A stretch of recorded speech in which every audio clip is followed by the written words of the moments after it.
satupun yang luput dari penglihatannya, tak ada satupun yang luput dari pengawasan.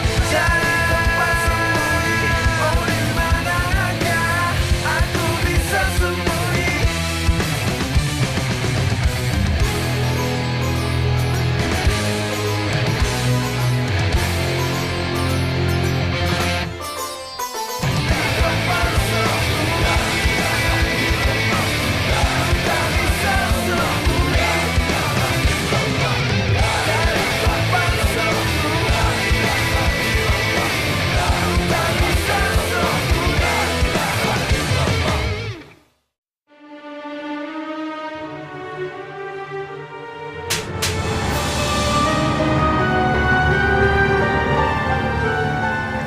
Gue emang gak bisa nyentuh perempuan kampung itu. Tapi nyokapnya Wahyu udah ngebalasin dendam gue. Mampus tuh cewek kampung. Kamu tuh memang perempuan gak tahu malu ya. Perempuan seperti kamu itu gak pantas mendapatkan anak saya. Ma. Aku prihatin dengan pemikiran kamu seperti itu, Ros. Pesantren ini bertujuan untuk mendidik para santri-santrinya itu dalam hal agama dan akhlak. Cabut.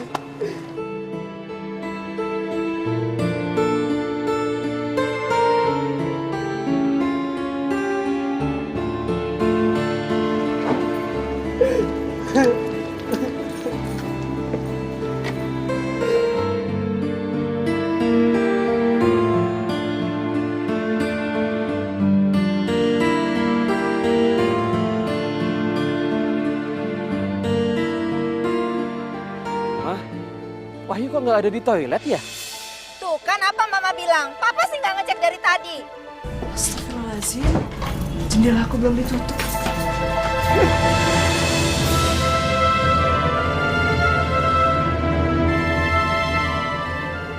Aku bakal lepas tangan aku.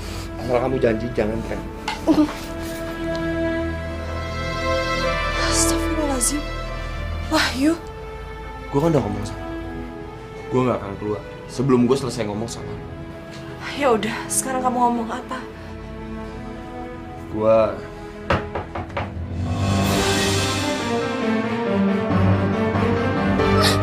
Tadi aku itu dengar ada yang bilang katanya Wahyu itu sudah kembali lagi ke pesantren ini, Mam. Hah? Tuh kan.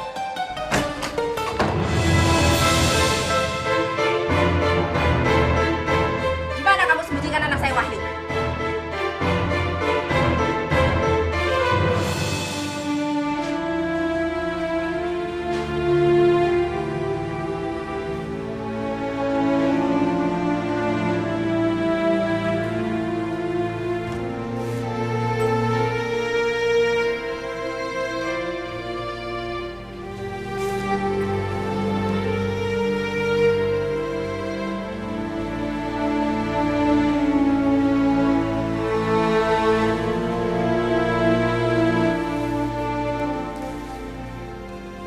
Ya Allah, sebelum ini saya emang jarang banget berdoa dan meminta sesuatu padamu ya Allah.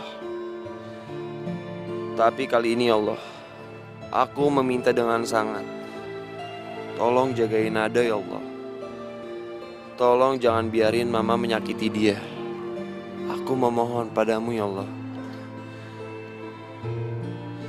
Amin amin ya robbal alamin.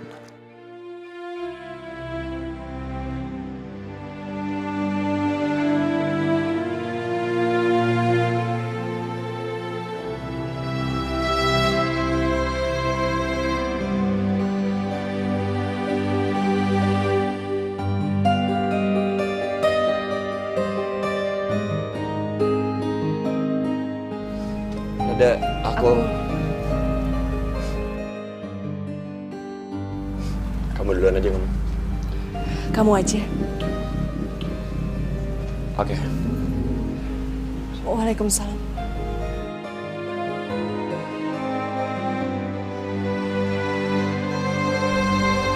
Oke, lo tenang aja. Gue juga sadar, sebenarnya gue nggak berhak ada di tempat ini. Apalagi di tempat lo. gue bakal pergi setelah gue nyelesain omongan gue sama lo. Oke?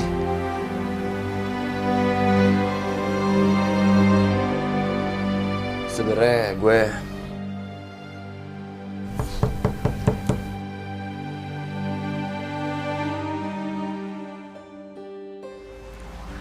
kenapa semua jadi kayak gini?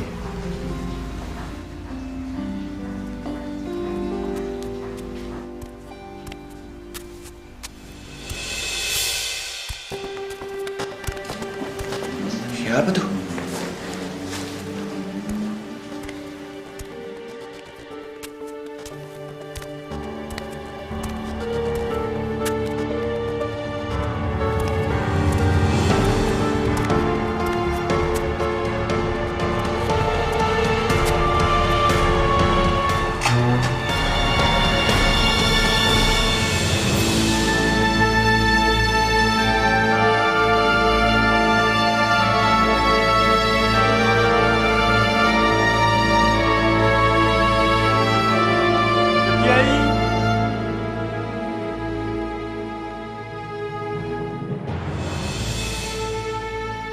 Apaan sih?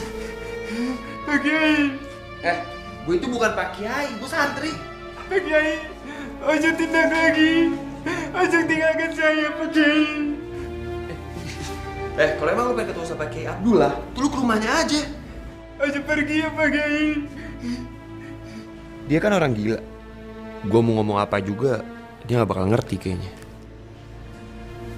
Oke. Gue gak bakal pergi. Tapi lu tolong lepasin kaki lu dari kaki gue. Ojo pergi ya, Pak Kiai. Iya.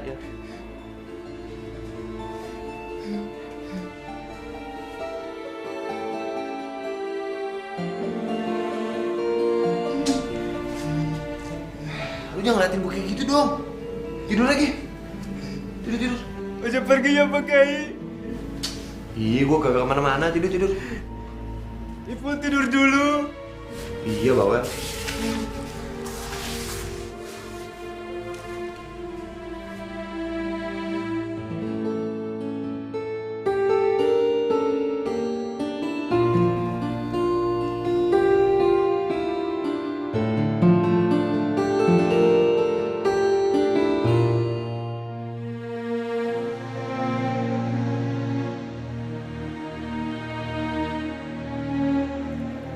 Ya Allah, lindungilah Wahyu ya Allah.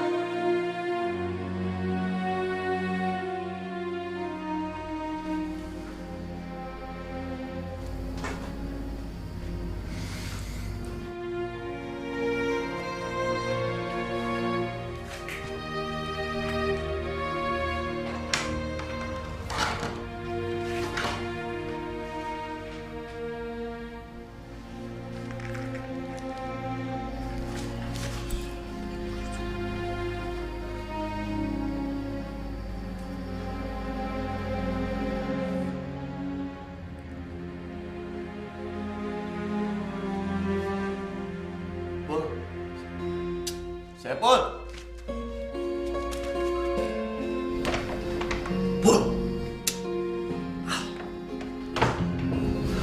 Kemana lagi tuh Sepul? Mudah-mudahan aja dia nggak ngasih tau ke orang kalau gue ada di sini.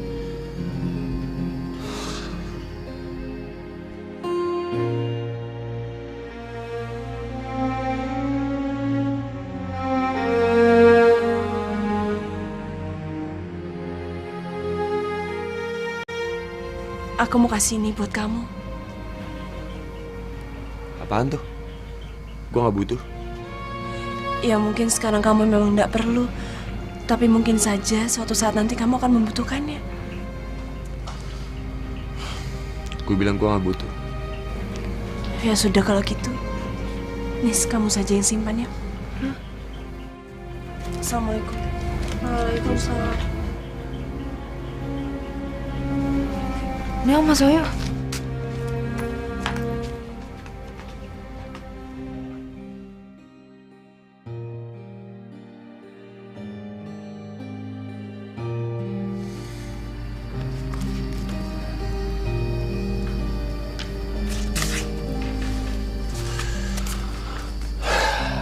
Bismillahirrahmanirrahim. Bismillahirrahmanirrahim.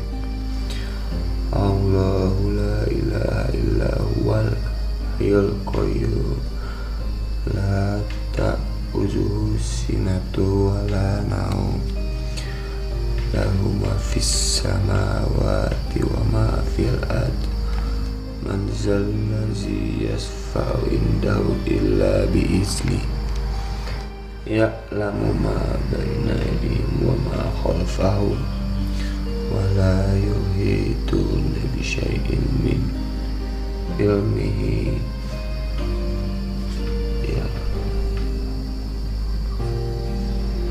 illa bima syaa wa syi'a kursiyyuhu samawati wal ard wa la ya'uduhu hifdhuhuma wa huwal aliyyul azim.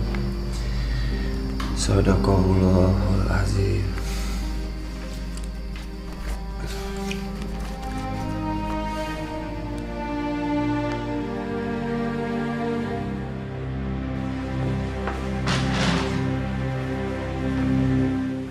Assalamualaikum dapurku.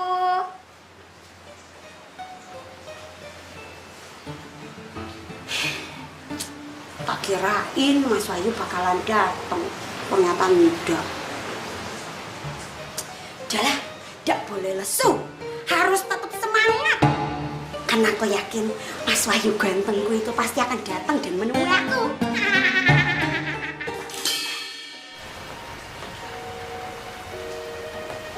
Kok tadi kayak ada yang lewat ya? Mas Wahyu? Mas Wahyu?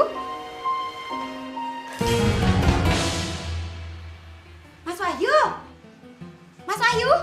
Aku yakin itu pasti kamu, Mas. Mas? Keluar, Mas. Jangan sembunyi. Mas Wahyu? Ada apa?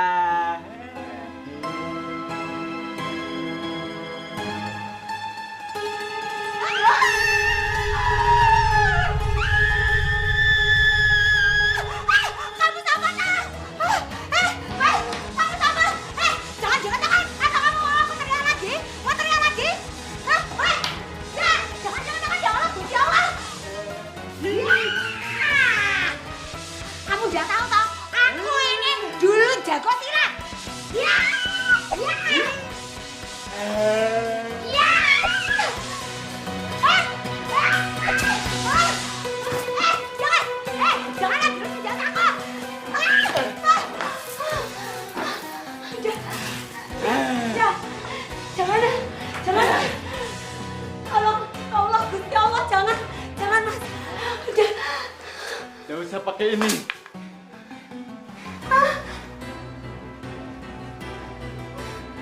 Jangan, jangan.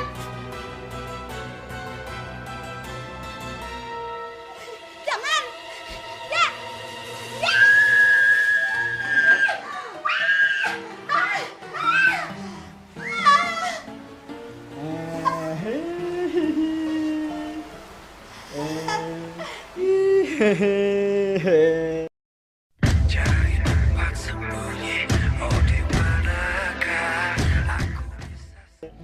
Assalamualaikum warahmatullahi wabarakatuh. Waalaikumsalam warahmatullahi wabarakatuh. Alhamdulillah, kita bersyukur kepada Allah. Hari ini masih mampu untuk melaksanakan ibadah kepada Allah. Mudah-mudahan ibadah yang kita lakukan hanya dan untuk Allah Subhanahu wa ta'ala. Di antara ciri orang-orang yang ikhlas adalah mereka senantiasa menjadikan apa-apa yang mereka lakukan, baik ibadahnya maupun meninggalkan dosanya, hanya karena Allah Subhanahu wa ta'ala. Ketika dia beribadah, bukan karena ada orang yang melihat, atau bukan karena untuk mendapatkan pujian. Dan ketika dia meninggalkan satu dosa, meninggalkan satu perkara maksiat, bukan karena di depannya ada orang, bukan karena di depannya ada Satpol PP, bukan karena di depannya ada aparat, tapi dia menyadari bahwa di sekelilingnya ada Allah Subhanahu wa ta'ala. Satu waktu ada seorang ulama yang bernama Ibrahim ibn Adham. Beliau ditanya oleh muridnya, "Wahai Tuan Guru, adakah resep, tips agar aku boleh berbuat dosa kepada Allah Subhanahu wa ta'ala?" Kaget si guru. "Kenapa engkau bertanya seperti itu?" "Ya, ibadah rajin, aku sholat juga, puasa juga, tapi kalau ngelihat yang montok-montok suka nggak kuat. Kalau ngelihat yang seksi-seksi suka gimana gitu ya." Si tuan guru yang cerdas menjawab, "Ada." Kaget si murid. "Hah? Ada?" "Ya, ada resep untuk engkau bermaksiat dan berbuat dosa." Lalu dengan penasaran si murid bertanya, "Resepnya apa wahai Tuan Guru?" Si guru menjawab, "Ketika engkau bermaksiat kepada Allah, ketika engkau berbuat dosa, maka saat itu juga lepas segala nikmat yang Allah berikan dari tubuhmu. Matamu itu nikmat Allah, copot.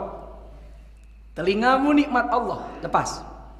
Tanganmu nikmat Allah, kakimu nikmat Allah, jangan gunakan nikmat Allah tersebut untuk bermaksiat di hadapannya." Si murid kaget. "Itu resepnya?" "Iya."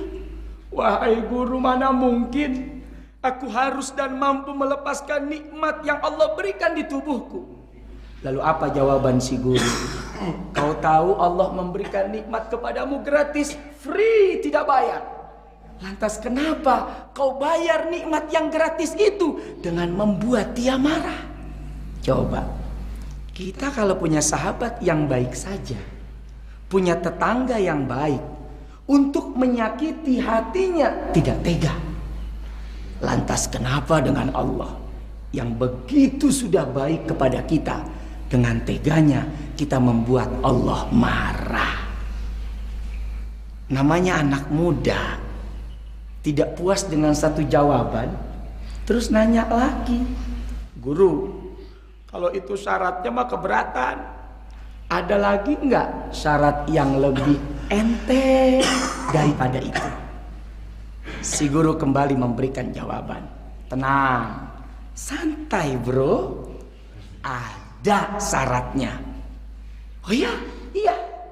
Yang kedua, kalau kamu bermaksiat, silahkan kamu tak perlu sholat lagi. Tapi saat engkau melakukan kedurhakaan, jangan kau lakukan di bumi Allah Subhanahu wa ta'ala. Silahkan cari tempat yang tidak bisa dilihat Allah Subhanahu wa ta'ala." Kaget si murid. "Wahai guru, mana ada tempat, di titik sudut mana yang Allah tidak mengetahui bahwa kita sedang melakukan sesuatu?" Dan si guru menyampaikan ini bukan tanpa alasan. Ada satu hadis qudsi di mana Allah berfirman, "Malam yarda biqada'i wa lam yashkur li na'ma'i wa lam yasbir ala bala'i falyakhruj min tahti samai falyatlub rabban siwaya."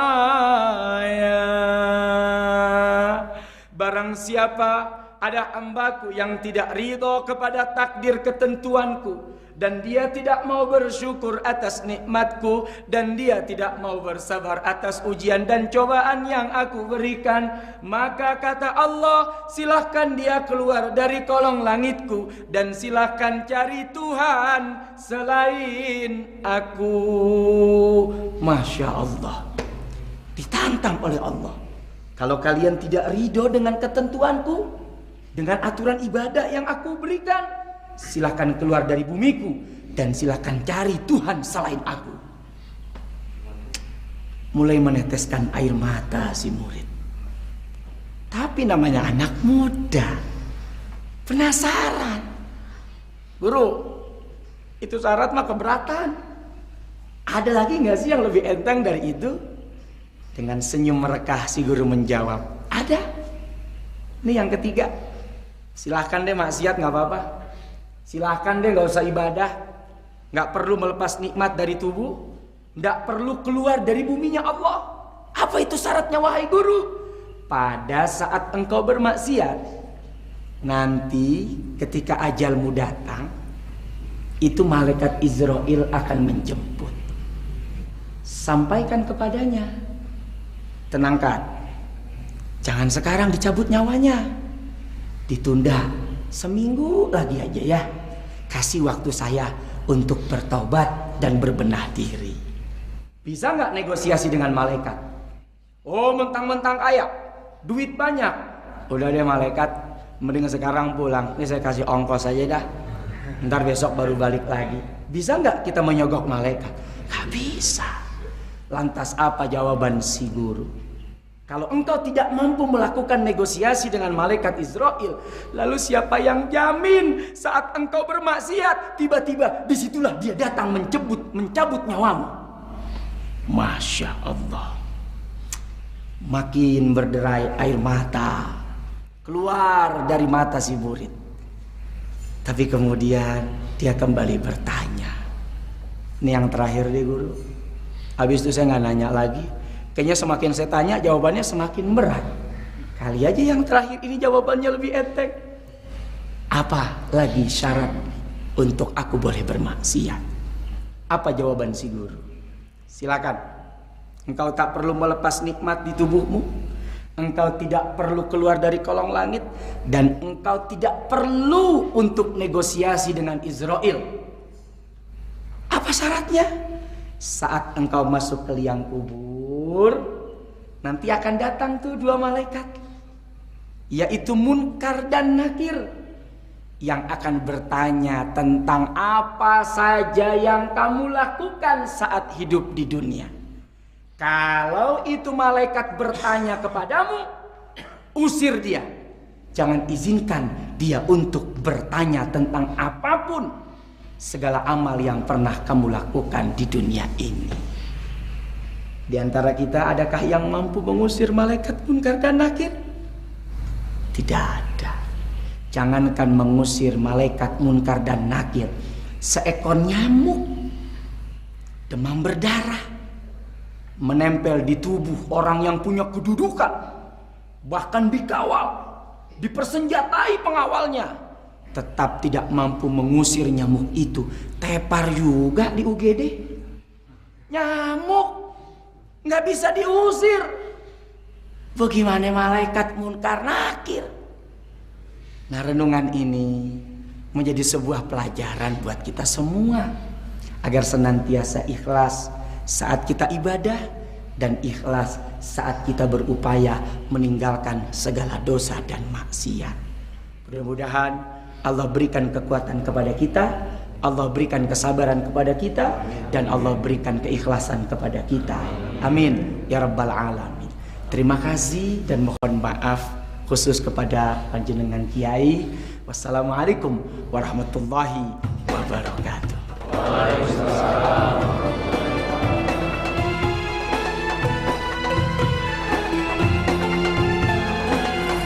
Aku jadi teringat Wahyu pertama kali datang ke sini.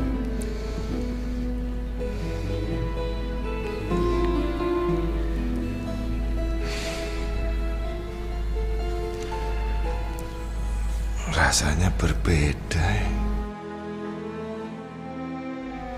Ada yang hilang. Wahyu nggak ada di sini. Jadi lo yang ngasut bokap gue biar gue dibawa ke sini, hah? Bapak tidak pernah ikut campur. Udah deh, nggak usah alasan mulu. Kamu yang harus mengerti Bapak. Apa lo bilang tadi? Hah? Wahyu, karena kamu sudah datang terlambat, kamu yang komat. Are you ready? Allahu Akbar, Allahu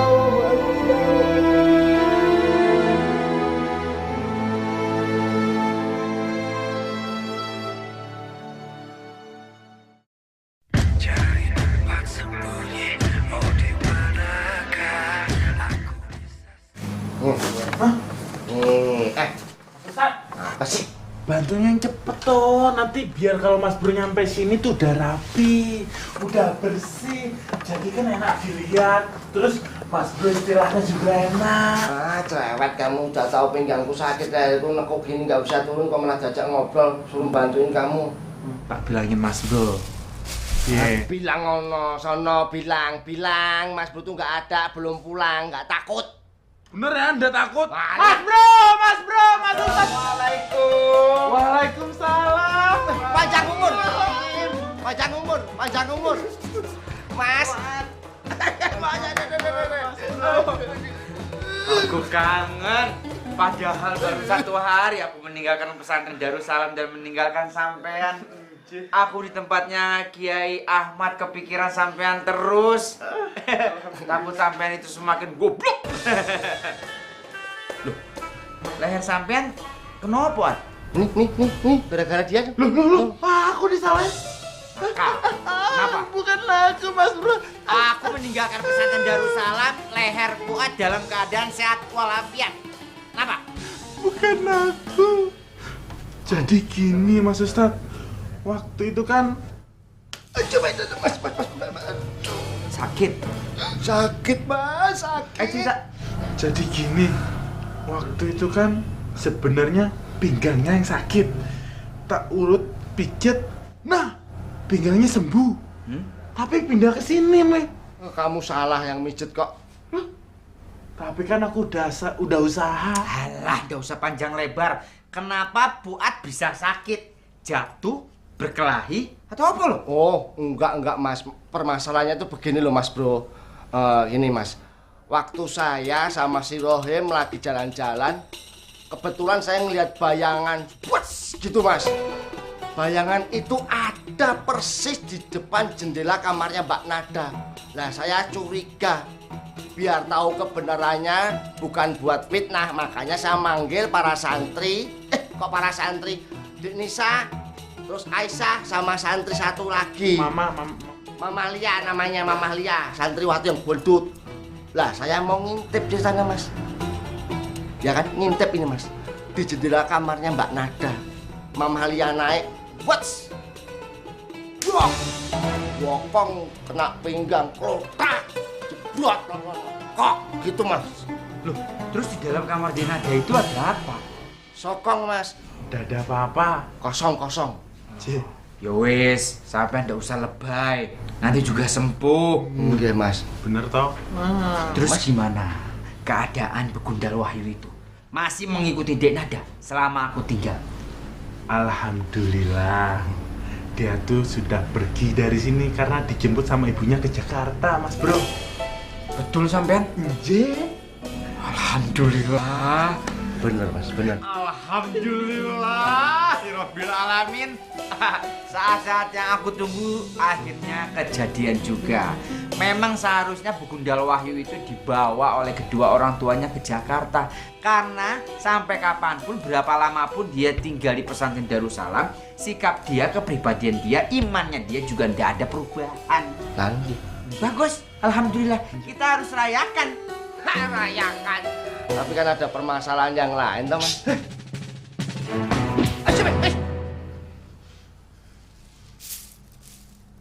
Udah.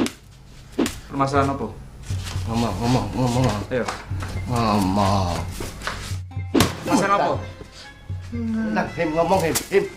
Salah. Ayo, permasalahan apa? Ngomong. Terus tenang, Him. Nganu, Mas Bro.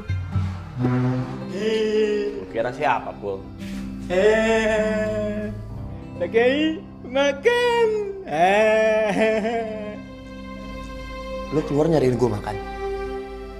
Kak Kiai, makan. Ih, gue tahu gue lapar. Tapi gue pengen tahu dulu, lu dapat roti ini dari mana? Lu nggak nyolong kan? Gue percaya kok, kalau lu nggak bakal nyolong. Iya, lu lapar, gue lapar. Gimana kalau kita bagi 2? Setengah-setengah.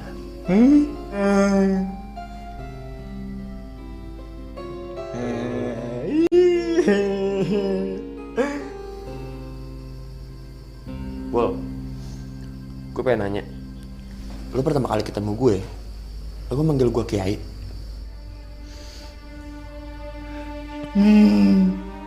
Kiai. Jangankan jadi Kiai, gue jadi santri aja gak bakal lulus. Aneh-aneh aja lu. Kiai. Blow on juga gue. Sampai ngobrol lah gila. Wahyu sudah pulang ke Jakarta kan? Nggih, betul itu Mas, bener Mas. Tapi apa? Tapi di tengah jalan Tabrakan. Ayo.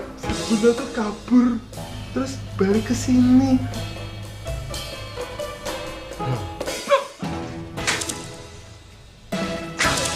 Mas, kenapa bisa seperti itu? Alhamdulillah dia sudah balik ke Jakarta. Kenapa bisa balik lagi? Hah? Itu harusnya tanggung jawab sampean. Ayo jawab. Kalau gitu, aku tanya sama ibunya aja ya. Nah, betul.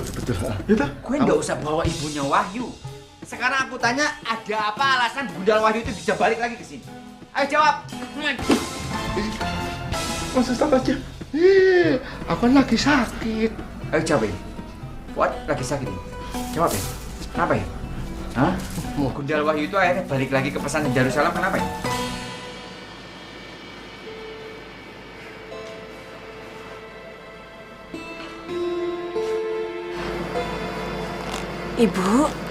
Ibu sarapan dulu yuk.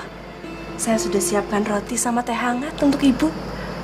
Kamu pikir dengan kamu sok baik sama saya akan tertipu dengan sikap palsu kamu? Iya. Astagfirullahaladzim. Demi Allah, Bu, saya tidak maksud apa-apa. Saya cuma menjalankan apa yang biasanya saya jalankan. Kalau ada tamu bapak yang menginap di rumah. Kamu tuh memang pintar ya. Pantas Wahyu tertipu sama kamu. Saya nggak butuh apa-apa dari kamu ya. Saya tinggal di sini juga karena terpaksa. Jadi kamu jangan sok baik deh sama saya.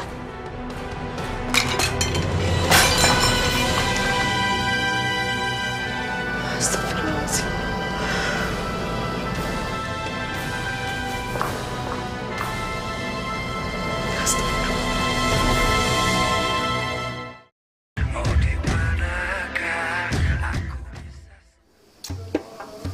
Mungkin dia ada di sini, bisa di sini, bisa di sini, bisa juga di sini. Assalamualaikum. Waalaikumsalam.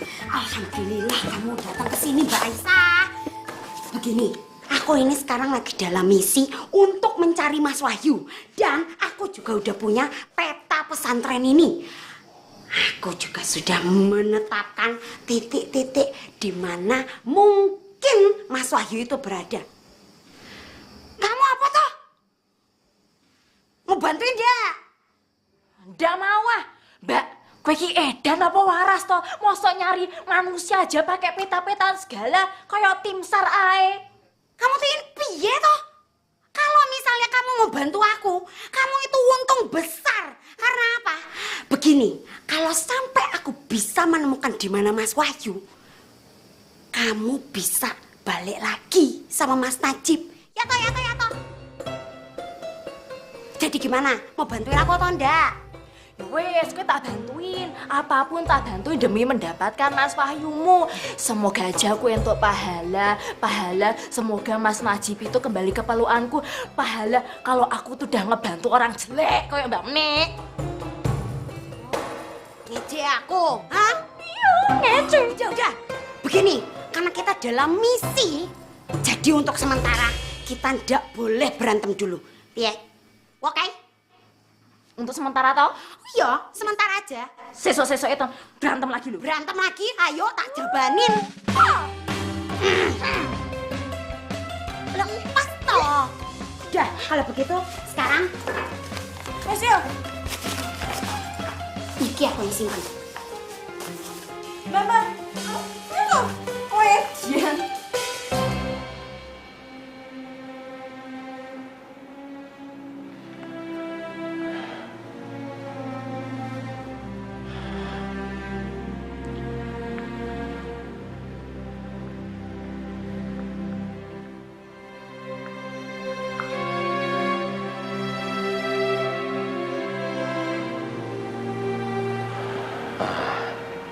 Tul, aku rasa sudah saatnya kita memberitahu Wahyu mengenai semua rahasia yang kita simpan selama ini. Piye Yohem, aku rasa kita belum saatnya memberitahukan semua itu pada Wahyu. Karena Wahyu belum siap menerima rahasia sebesar itu, Hem. Rahasia? Aku harus tahu sebenarnya ada rahasia apa yang disimpan oleh Pak Ki Abdul. Aku tahu Tul, kalau Wahyu belum siap. Tapi kalau semua itu bisa membuat Wahyu tinggal di pesantren ini, kenapa tidak Tul? Ya, kalau saja Wahyu mau tinggal di sini, belajar di sini atas kemauannya sendiri, mungkin kita bisa memberitahukan rahasia itu.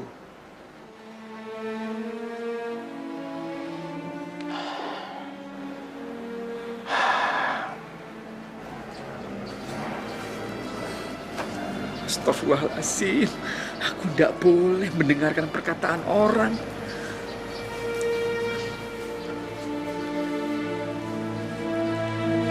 Assalamualaikum. Waalaikumsalam. Waalaikumsalam warahmatullahi wabarakatuh. Insya Allah, kamu udah pulang ya? Alhamdulillah sudah Pak Kiai. Mohon maaf sebelumnya saya mengganggu. Saya kemarin ingin memberikan kabar Pak Kiai. Kalau alhamdulillah kondisi Kiai Ahmad sudah dalam keadaan baik, sehat walafiat. Dan kebetulan beliau mengirimkan salam untuk Pak Kiai Abdullah. Waalaikumsalam warahmatullahi wabarakatuh. Syukur alhamdulillah kalau Kiai Ahmad udah baik lagi. Hem, kamu sudah kenalkan sama Najib, santri senior kita? Aku kenal tuh. Aku benar-benar berharap suatu saat nanti Wahyu bisa seperti kamu, Cip. Santri senior yang bisa membanggakan pesantren ini. Aduh, Pak Ibrahim, perkataan Bapak itu membuat saya gemetar dan takutnya menjadi diri saya sombong. Tapi saya yakin Pak Ibrahim, Wahyu itu bisa menjadi santri yang baik di dalam pesantren Darussalam. Asal dia itu mau konsisten, mau belajar, mau kerja keras. Selama ini saya selalu letih, selalu memberikan nasihat untuk dia, selalu mengajari kebaikan untuk dia. Tapi memang kondisi dia pada saat ini sedang labil, sedang ngeyel. Tapi saya janji, saya tidak akan henti-hentinya untuk memberitahukan hal-hal yang baik untuk Wahyu Subuh. Tapi mohon maaf sebelumnya Pak Ibrahim, sepertinya Wahyu Subuh itu tidak bisa menjadi diri saya. Saya Najib Maghrib, alhamdulillah beda dengan Wahyu Subuh.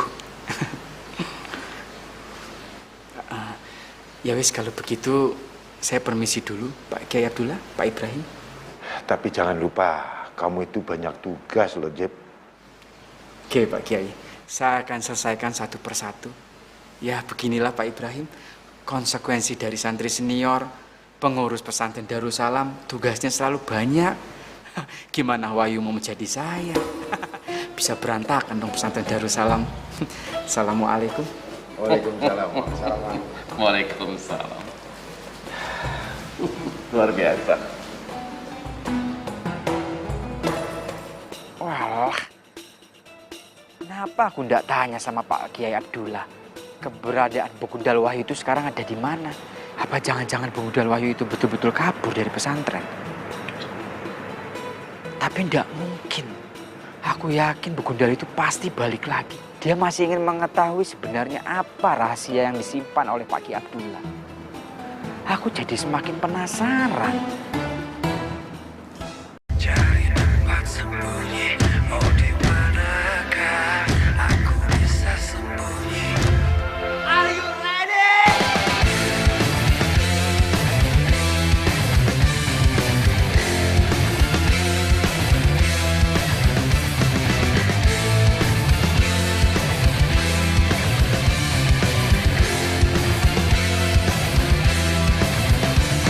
Diam